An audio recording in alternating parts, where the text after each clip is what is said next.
Hello everyone, I'm Brian. Today I'm reacting to 4 things to do to build and maintain good mental health. Mental Health Day, live, Gaur Das. Anyways, I think this is desperately needed in America. Probably in the West in general. Even westernized areas, they do have some issues there too. But probably not as bad as the West, in my opinion. I've not really studied up on any of it, but it's just kind of like a observation. Actually, that'd be an observation that seems to be true. Anyways, let's go and get started.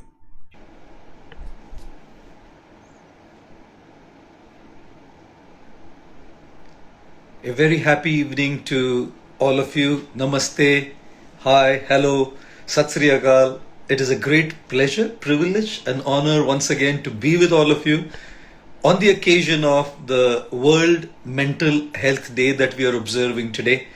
Of course, we are observing the World Mental Health Day to spread and increase the awareness of prioritizing our mental health, giving importance to the subject matter, and taking off that taboo status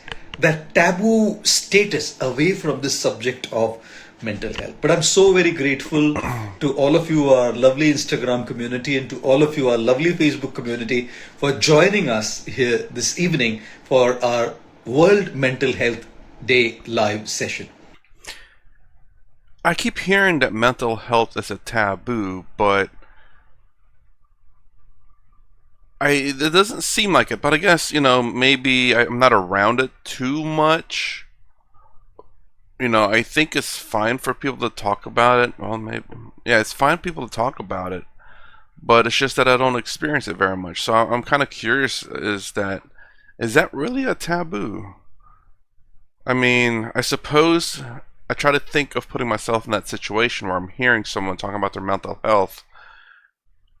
I guess it's kind of like, ugh, don't want to be around that person or something like that. But if it's your friend, it's a different story, though. You want to help out your friends, so it shouldn't be taboo towards friends, which is who you should be talking to in the first place, not strangers. Though it's fine to be like a situation where you can talk to a stranger, about certain topics. That's fine, but mental health is not something you talk to strangers about unless they're a profession, and that's what you're there for. But that's something you talk to your friends about, and hopefully your friends care enough to say, hey, maybe you should seek some help. Once upon a time, people used to say that if wealth is lost, nothing is lost. If health is lost, something is lost. But if character is lost, everything is lost. Character. And today things have changed a little bit. We kind of start thinking that if character is lost, nothing is lost. If health is lost, something is lost. If wealth is lost, everything is lost. Guys, ladies and gentlemen, wealth is important, but health is everything. Character is everything. Our physical health, our mental health, our emotional health, our social health, our spiritual health, our holistic wellness is extremely crucial and extremely important, because how well we are in terms of our health defines and decides the experience of happiness, the experience of joy that we all have in our lives. Real quick, I would have figured it said character. When a character is lost, nothing is lost. I associated character with ego at that moment. I was like, okay, what is character? How does he define character then? I figured when your health is lost, everything is lost because there's no, well, I guess you can find health again, but I don't think it's meant to be in that sense. I think, once your health is lost, it's gone forever in a degree. So when your health is lost, everything is lost. Because generally, it's very difficult to get your health back. I mean, whenever it gets to a certain point, it gets very difficult to get your health back. Obviously, as long as you don't cross that border, you can always recover your health, but that's the most important thing. Your character, I don't know what he means by character. I associate that with your ego, the little I, as people say. I'm like, well, if that's lost, who cares? I mean, that's the point. But I'm kind of curious as what do you mean by character? Imagine yourself on a fantastic holiday in Maldives. And if you're there That. on the shores of the ocean, lying on the soft sands of the beach in Maldives, and you have some physical ailment, let's say a stomach upset, or let's say a high fever, you're not going to be able to experience happiness and joy simply because your health is not right. Imagine if your mental health is not right. Imagine if one is in a state of severe depression. Imagine if one is severely anxious, stressed. Imagine if one is feeling severely lonely, left out. Imagine if one is messed up in the mind. One could be in the best holiday location. One could be on this beautiful beach, lying down in the fantastic soft sands, looking at the beautiful aquamarine waters of the ocean, looking at the beautiful blue sky, but still not experience that joy, experience that happiness. You know why? Because the mind is not together. If our physical health is not right and not in place, we can't experience happiness. If our mental health is not in place and not right, we cannot experience happiness. If we want to experience true joy, if we want to experience true happiness, if we want to perform well in whatever it is that we are doing, we need to keep our health in place. We need to keep our physical health in place. We need to keep our mental health in place as well. But we talk a lot about physical fitness. But we sadly do not talk so much about mental fitness. Don't they say we kind of end up spending our health to gain so much wealth, and then we have to end up spending all our wealth to regain our health back again. It's so important, therefore, to pause, to prioritize, to wait a little bit. Yes, wealth is important. Yes, growth is important. Yes, success is important. Yes, achievements are important. Yes, going up the corporate ladder is important. Yes, getting up there, fulfilling your ambitions, fulfilling your aspirations, fulfilling your dreams is important. But we can do it all properly, happily, with satisfaction, if we also pause and give attention to and prioritize our mental health as we prioritize our physical health as well. And therefore, don't they say, where attention goes, energy flows. If you decide to lose your weight physically, you need to give attention to it, prioritize it. Where attention goes, energy flows. You start doing it.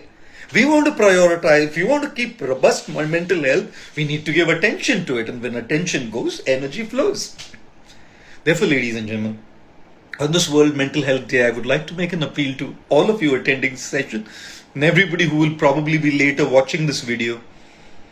Please, please, please give great importance to your mental health as well. When it comes to our physical health, we go for a routine checkup.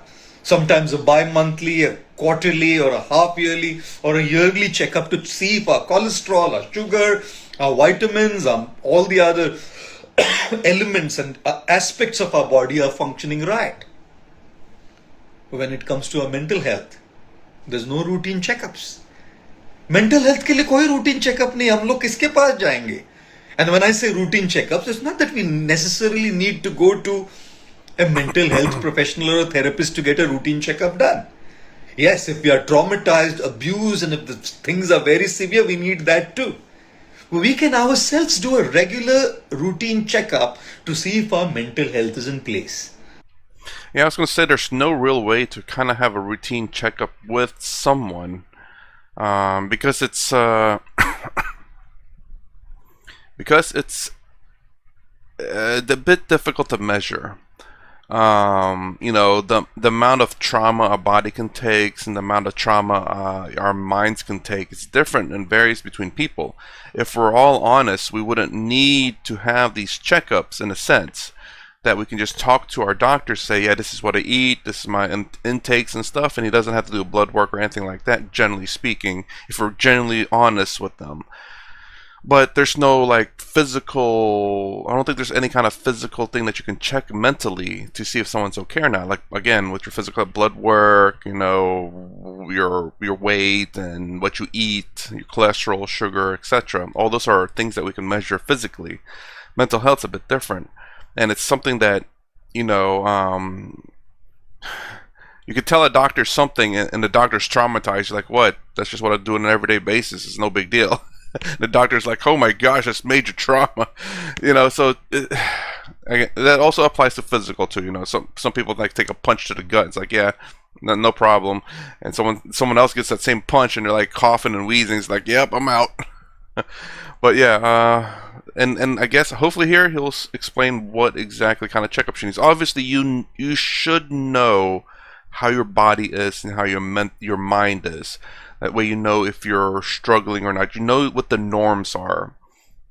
And this is something that I kind of do. I kind of learn what my body. Whenever my body feels a certain way, I how do I do it? Like I analyze it in a sense. I think about it, and then what's the result of that feeling, that whatever that thing that my body's doing, and it's like, okay, sickness. Okay, let's see what happens if it happens again. Okay, it happens again. Sickness. Okay, so whenever my body feels this particular way, it's like, okay, I'm getting sick. I understand that.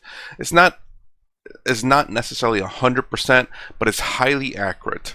And I've been fairly accurate with how my body is. I know whenever it feels a certain way, it's like, okay, I'm getting sick, or whatever the case may be. What are the aspects to check if our mental health is in place? Number one, we all feel low, guys. We all feel depressed. We all hit rock bottom at times. But if we can bounce back, if it doesn't go into a state of chronic negativity, if we can bounce back, if we can come out of that negativity, if we can come out of that depression, if we can come out of that hopelessness, if we can come out of that low phase that we are going through inside our minds, our mental health is in place. We are doing good. हम सबको लो लगने वाला है, हम सबको depress लगने वाला है. एक ने इंसान है भाई, मशीन नहीं. We are human beings. We are not machines. And because we are human beings, we are going to feel low. You're not going to feel great all the time. You're going to feel low. You're going to feel rubbish. You're going to feel trash sometimes. It's fine. But as long as you can come back, as long as you can bounce back, the quicker you bounce back, the earlier you can come out of it, that's how well you are doing in your mental health. What is another parameter to see if my mental... I don't know. I mean, it is one indication for sure. But I guess how often you get depressed, though, I think that is also another factor that you should consider. Because if you're constantly being depressed and you're constantly having to bounce back from it, I think there's still an issue there. Just because... well, I'm not a professional here, so take my opinion as you will. But I feel that if the same thing keeps happening to you and you keep getting the same depression, or it's getting worse, you're not getting better at handling even the same depression, I think that's a sign of an issue. Because generally speaking, we human beings get used to certain things, that being emotional, mental, and emotional, physical, and mental stuff. Because we kind of get numb to it. It sounds terrible, but it's a way to, I suppose, to ensure that the thing that happens to us most frequently doesn't affect us as bad anymore. So we're able to, and you could say, cope with it or manage it. But if you're being dealt the exact same thing and you keep getting into the exact same depression or whatever it may be, if the same or worse, there may be an issue. I'm not saying there is. Again, not professional here, a professional opinioner. That's all I am. But yeah, and it's really worrisome. I guess it makes it seem like it's really bad because it's like, oh, you're always depressed every single day, but you're bouncing back. It's like, if you're always depressed and you're always having to bounce back, there might be a problem. But if it's just to say that every time you get depressed or sad by something, sometimes, and you're able to bounce back, I think most people can do that, and I think that's a good standard, though. But if you're unable to bounce back, perhaps that's the case. What he's talking about here, if you're unable to bounce back, then there's a problem. Mental health is doing well if I'm confident, if I feel confident, if I feel hope, if I feel positivity.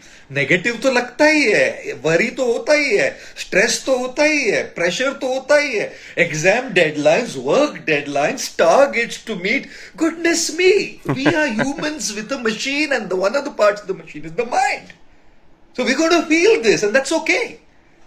But if you're going to be constantly stressed, 24/7, all months of the year or several weeks at a time. Time to really pay attention to see if our mental health is in place. If I'm worried, normal ना, मेरी शादी होगी क्या, वो लड़की मेरे proposal को मान जाएगी क्या, मुझे ये अपॉर्चुनिटी मिलेगा क्या, मुझे ये जॉब मिलेगा क्या, मैं एग्जाम में पास हो जाऊंगा क्या, मुझे मेरा बिजनेस अच्छा चलेगा क्या. That worries could be there. But if you're not going to be worried all the time, you're doing good in your mental health. I guess that's kind of the same thing with the first one I discussed. Obviously, I guess it's the amount. I guess the thing he's trying to stress here is the amount of times you're getting this sadness, depression, or stress. And if you're able to, if for the most part you're not generally in this state of mind, then and you're able to bounce back from it, then you're okay. But yeah, What's another parameter to check if your mental health is in place and it's doing fine and it's going good? How are your interpersonal dealings? Yes, some of us are introverts and we may speak less. Some of us are extroverts and we may speak more. Introverts may not express themselves as much. Extroverts may be extremely expressive and all the time going around and making new friends and connecting to a lot of people and networking, and introverts might not be able to do it all that much. That's okay, that's a nature trait. But are we comfortable being with people? Or do we want to lock ourselves up? Do we feel lonely even in the midst of hundreds of people around? If I find myself lonely when I'm with my family, if I find myself lonely when I'm with my friends, if I find myself lonely when I'm with my colleagues, if I find myself lonely when I'm dealing with so many people around, I think it's time to look at our mental health, guys. बहुत जरूरी है देखना कि फिर कुछ तो seriously wrong हो सकता है. So yes, we don't have to go for a routine checkup to a mental health professional, a therapist, or a psychiatrist or a psychologist unless we have serious issues. In a general case scenario, we can do a routine checkup ourselves. I would say in terms of the last one, I was waiting for a good pause spot. Yeah, for sure. If you're alone while friends, that'd be one thing. Family, I mean, you know, I suppose not necessarily alone, your family or friends. But yeah, if you feel alone in those two situations,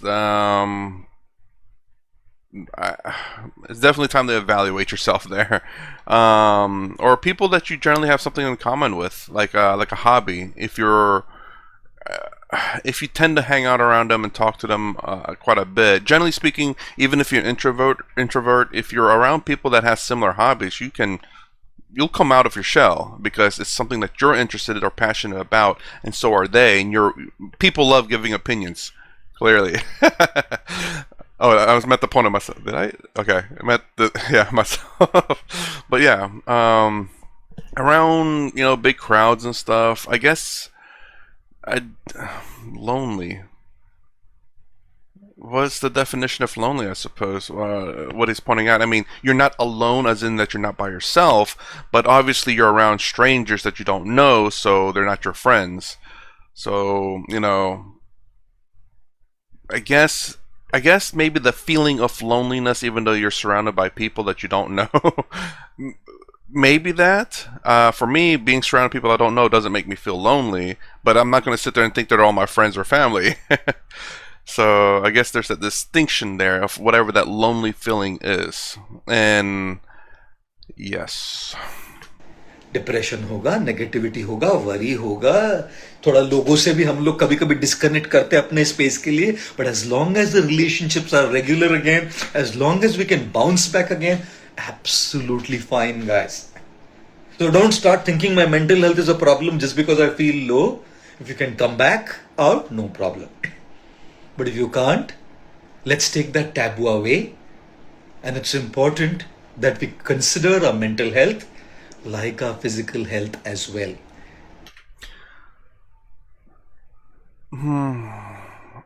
I would say this. It's not about bouncing back from your lows. It's about how often you get to your lows. It's kind of like, I suppose if he talks about physical health, it's kind of like if you constantly eat till you get overweight, then you exercise to come back down, then you eat to go overweight, and you exercise to come back down. You're constantly in this flux of up and down. And if that's happening so frequently, there's something wrong. If it's just every once in a while you go to the low and then you come back down to your normal, but you're mostly in the normal, I think that's where you're okay. I guess I don't know if he's not really specifying the amount of times you're going on the lows and highs, but if you're constantly in the contentment, the medium, and then you eventually drop to the lows occasionally, and then you bounce right back, I think you're mostly okay there. But if you're constantly bouncing back between the two, I think that's the problem. Even if you're able to bounce back, but you're constantly having to bounce back, like almost every day or every week, there might be a problem. It's important that we, like for our physical health, we go to a professional doctor, therapist, fitness professionals. It's also crucial for us, for our mental health, then to look at some expert professional help. I guess, sorry to keep pausing so much, but he makes a lot of good points, and just a few things I want to kind of add my opinion on there.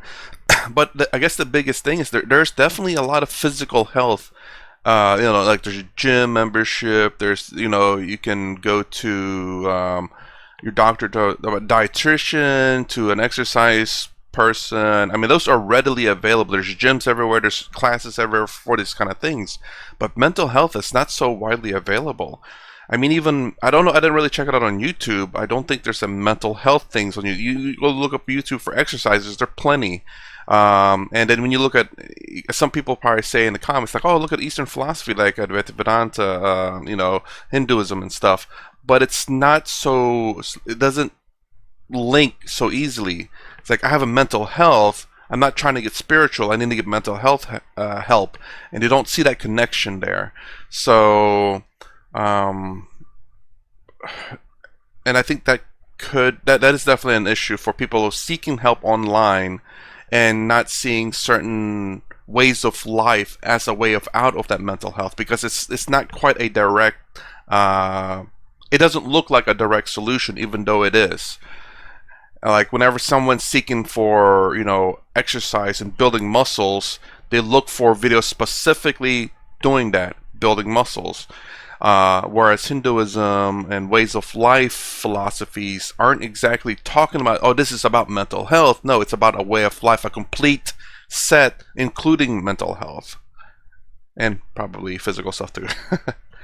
So, again, I guess that's kind of an issue. And I think around here, there are some, but it's not as widely available as the physical health. To sort out the issues that we go through in our minds. But once again, a loud shout out to our Instagram community. Annie Optimistic, Rajan Mehra, Ragini Singh, a wellness coach. Thank you for joining us, Siddharth Chavan, Sindhu Pradesh. Very, very glad that you're here. Gautam Goswami, it's unique. Prince Paul, hello there. Triptified, I like that. Triptified. Datta, thank you. Poonam Vish, thank you for joining our Instagram community. Lovely community.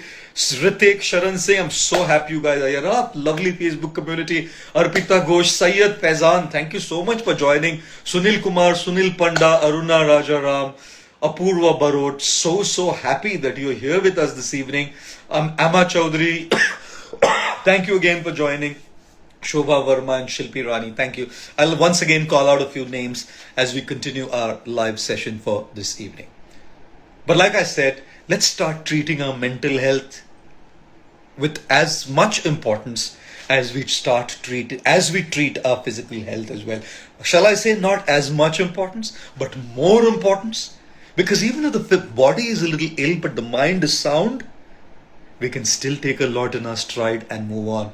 Didn't John Milton say, mind by itself can turn heaven into hell and hell into heaven. We may be in the heavenliest situation and think it's hellish if the mind is messed up, and we may be in the hellishest situation and think that it's heaven if the mind is together with us. So I would like to share a couple of my thoughts this evening on how to maintain robust mental health. अपनी mental health को सही तरीके से कैसे बनाए रखें. And I'm going to talk on similar lines as maintaining physical health, guys.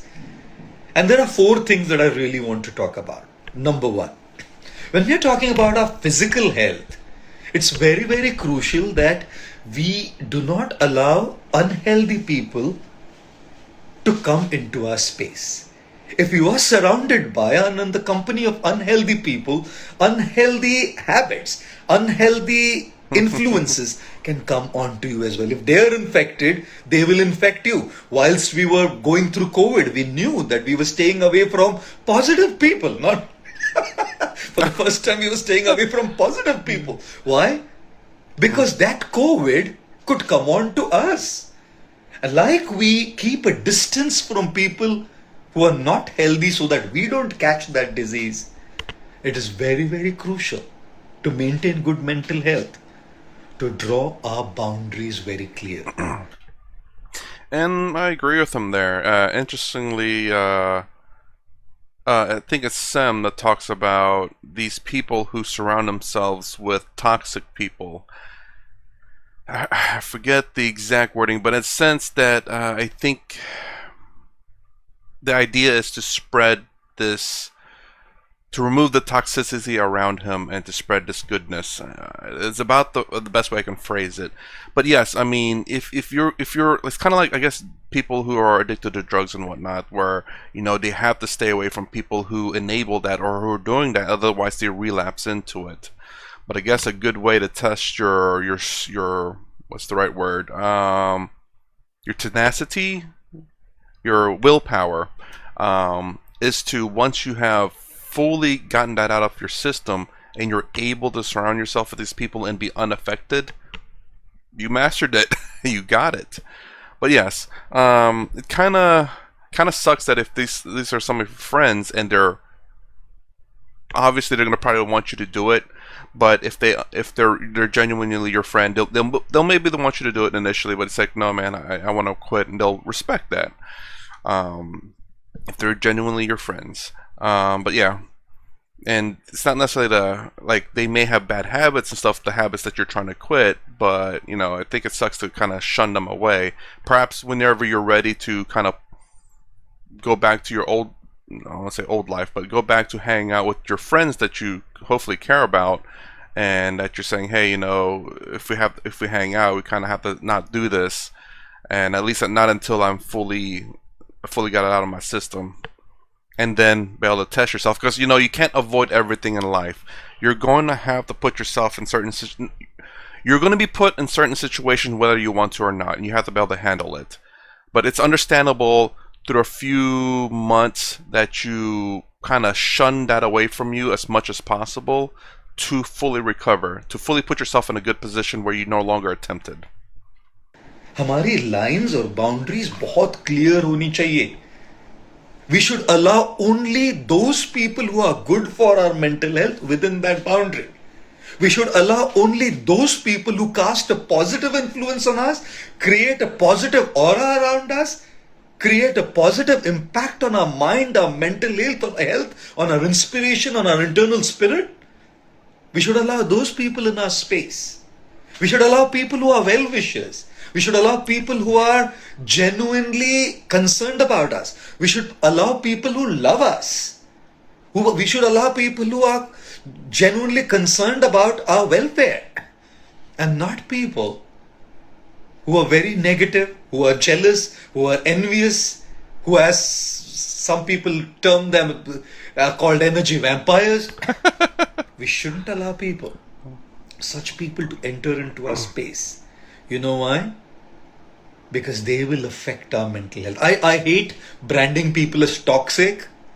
I don't like to call people toxic, because whether their intention is to affect us in a negative way or their intention is not, and because of nature they do it, we don't want to call anybody toxic. But if the influence of such people on our minds is toxic, we need to keep them outside the boundary. We need to keep them at the bay. अगर किसी भी इंसान का हमारे mental health पर toxic प्रभाव पड़ता है ना, तो ऐसे इंसान को दूर रखना चाहिए. Why should we live with toxicity? Why should we live with negativity if someone's casting that influence on us? Some people are like that, intentionally or unintentionally, and they may not be so for others, but for us, if they are people like these, it's very crucial and important that we keep them at a distance. Keep safe distance. Some people ask me, but Prabhuji, Guruji, when at our workplace, sometimes such people are in our family.